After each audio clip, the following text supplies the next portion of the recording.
مسئلہ یہ ہے کہ زکوٰۃ کا جو نصاب ہے،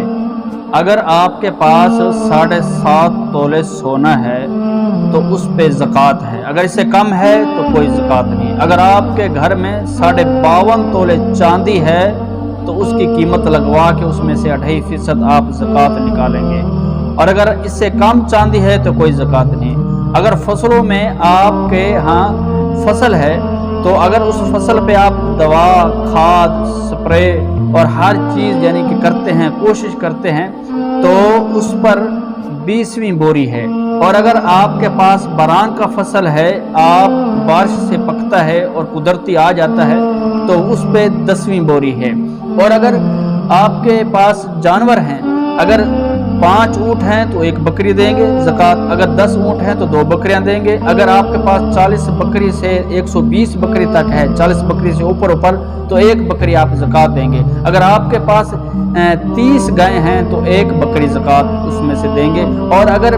40 گائے ہیں تو 2 سال کا بچڑا، چاہے وہ گائے ہیں، بیل ہیں، چاہے وہ بھینس ہیں۔ اسی طرح بکری ہے، دمبا ہے، چھترا ہے، جو کچھ بھی ہے، بھیڑ ہے، 40 سے لے کر 120 تک 1 زکوٰۃ اس میں سے 1 زکوٰۃ دیں گے بکری کی۔ اب دوسرا مسئلہ یہ ہے کہ زکوٰۃ جو ہے، اگر تجارت ہے، آپ اگر جس مکان میں رہ رہے ہیں اس پر کوئی زکوٰۃ نہیں، لیکن اگر آپ نے کوئی کرائے پہ مکان دیا ہوا ہے، اس کی جو رقم آتی ہے وہ اکٹھی ہوتی ہے بینک میں، تو اس پر سالانہ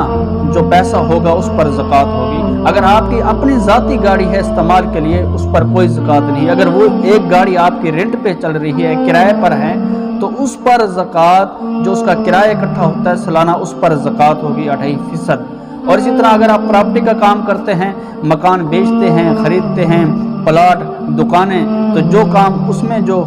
سالانہ رقم جمع ہوگی جتنی بھی اس میں سے 2.5% آپ دیں گے۔ اور زکوٰۃ کا جو اگر رقم نقدی رقم ہے آپ کے پاس 1 لاکھ کے پیچھے 2.5% یعنی کہ 2500 روپے آپ دیں گے اگر آپ کے پاس 1 لاکھ ہے۔ اور زکوٰۃ کا انکاری انسان کافر ہے، اور زکوٰۃ بھی فرض ہے، نماز بھی فرض ہے۔ اقیموا الصلاۃ وآتوا الزکوٰۃ، اسلام کا رکن ہے نماز، اور زکوٰۃ بھی اسلام کا رکن ہے۔ اس کا انکاری انسان کافر ہے، اس لیے زکوٰۃ فرض عین ہے ہر اس پر جس پر نصاب